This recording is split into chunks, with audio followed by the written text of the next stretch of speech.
Gautamiputra Satakarni audio release function అదిరిపోయింది. Baahubali sentiment ని దృష్టిలో పెట్టుకుని గౌతమిపుత్రుడి పాటలను కూడా తిరుపతిలోనే రిలీజ్ చేశారు.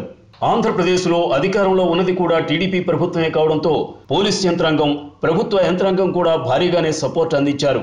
కేంద్ర మంత్రి వెంకయ్య నాయుడుతో సహా పొలిటికల్ బలగం కూడా బాగానే కనిపించింది.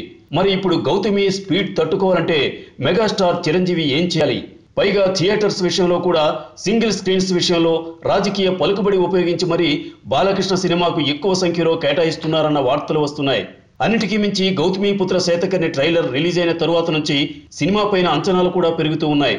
కంచె సినిమాతో ఈ తరహా సినిమాలను కూడా తెరకెక్కించగలను అని ప్రూవ్ చేసుకున్న క్రిష్ ఈసారి గౌతమిని అంతకు ఎన్నో రెట్లు మించి అనే స్థాయిలో తెరకెక్కించి ఉంటాడన్న నమ్మకం రోజు రోజుకు పెరుగుతోంది. పైగా డైరెక్టర్ క్రిష్ కూడా పూర్తి కాన్ఫిడెన్స్ తో ఉన్నాడు. మరోవైపు ఖైదీ నెంబర్ 150 సినిమాకు వచ్చేసరికి గౌతమిపుత్రుడి సినిమాకు ఉన్న ప్రత్యేకతలు లేకుండా పోయాయి. పైగా అఖిల్ సినిమాతో నాగార్జున, అఖిల్లకు పీడకలను మిగిల్చిన వివి వినాయక్ సామర్థ్యం పైన కూడా అనుమానాలున్నాయి. టీజర్ కూడా దానికి తగ్గట్టుగానే ఉంది. దశాబ్దం తరువాత మెగాస్టార్ తెరపైన కనిపిస్తూ ఉండడం, అది కూడా దశాబ్దం క్రితం వచ్చిన ఇంద్ర సినిమాలో ఎలా కనిపించాడో అదే గ్లామర్, అదే ఫిజిక్ తో కనిపిస్తుండడం ఒక్కటే ఫ్యాన్స్ ని ఖుషి చేస్తోంది.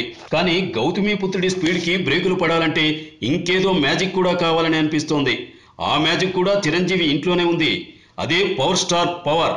ఖైదీ ప్రీ రిలీజ్ ఫంక్షన్ కి పవన్ కళ్యాణ్ అటెండ్ అవ్వాలి. అలాగే ఏదో మొహమాటం కోసం మాట్లాడినట్టుగా కాకుండా చిరంజీవి గురించి 150వ సినిమా గురించి ఓ 10 నిమిషాలు స్పీచ్ ఇస్తే చాలు. గౌతమిపుత్రుడి ఆడియో వేదిక పైన కనిపించిన రాజకీయ బలగం కంటే ఎన్నో రెట్ల బలం ఖైదీకి వస్తుంది. పవర్ స్టార్ పవన్ కళ్యాణ్ తో పాటు బన్నీ, వరుణ్ తేజ్, సాయి ధరమ్ సినిమా ప్రేక్షకులందరికీ కూడా ఓ మెమరబుల్ ఈవెంట్ గా ఖైదీ ఫంక్షన్ నిలిచిపోవడం ఖాయం. అంతమంది హీరోలు ఒకే వేదికపై ఒకేసారి కనిపించడం అంటే మాటలా? అయితే ఈ అద్భుతం జరగాలంటే మాత్రం పవన్ కళ్యాణ్ హాజరు పక్కాగా ఉండాలి. మెగా ఫ్యామిలీలో ఉన్న మిగతా హీరోలందరూ ఒక లెక్క, పవర్ స్టార్ ఒక్కడు ఒక లెక్క. మరి తన దేవుడు చిరంజీవి అని ఎన్నోసార్లు చెప్పిన పవన్ ఈ ఖైదీ నెంబర్ 150 సినిమాకి సపోర్ట్ ఇస్తాడా? కొనిదెల ప్రొడక్షన్స్ సంస్థ ద్వారా వస్తున్న ఈ మొదటి సినిమాకి పవర్ స్టార్ సపోర్ట్ ఇస్తాడా లేదా అనేది తెలియాలంటే మాత్రం మరికొన్ని రోజులు ఆగాల్సిందే.